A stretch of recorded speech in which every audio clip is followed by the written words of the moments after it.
Hi guys, this is the video for the people who wanted to go for the tradings, for the beginners especially.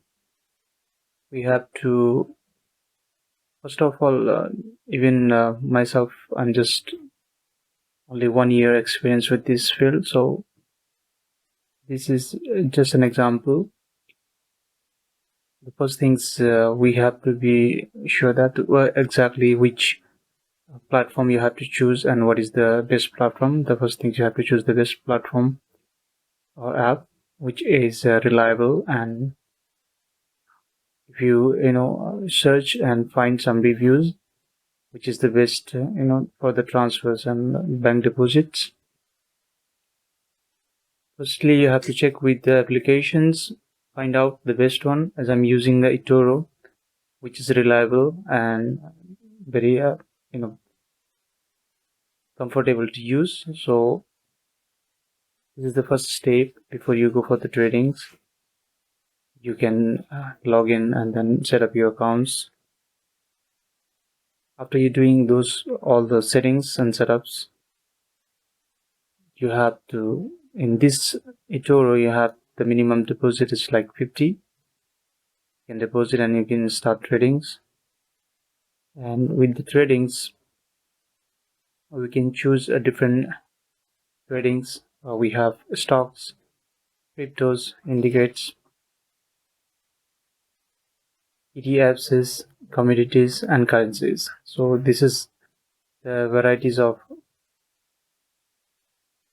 platforms where we can choose, where we can start tradings. Especially I'm doing with the stocks and commodities, where oil, gold, and in stocks I'm using Tesla, Amazon is a common, and which has very much fluctuations. In currencies, there's lots of currencies.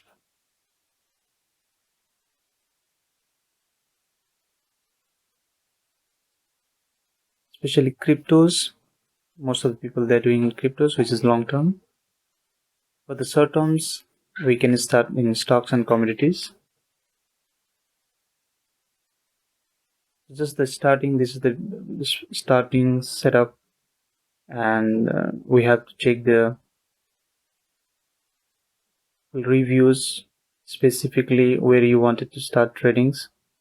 Most of the beginner traders, they go to the cryptos, which is safe side, and this is long-term plans which you minimum invest, and then somehow you get profit, or in some cases you get lose as well, but you can wait and you can see the results after months.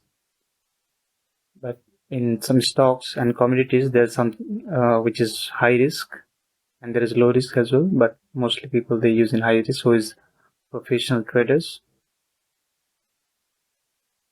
In currencies, I haven't started yet, but this is high risk, which is high on leverage. Mostly the people use the high leverage, so it's high risk. But the low risk will be in the cryptos and stocks, which you don't, without taking any leverage, you can start doing that. Thank you for today. I'm gonna give more informations specifically. So thank you so much for today.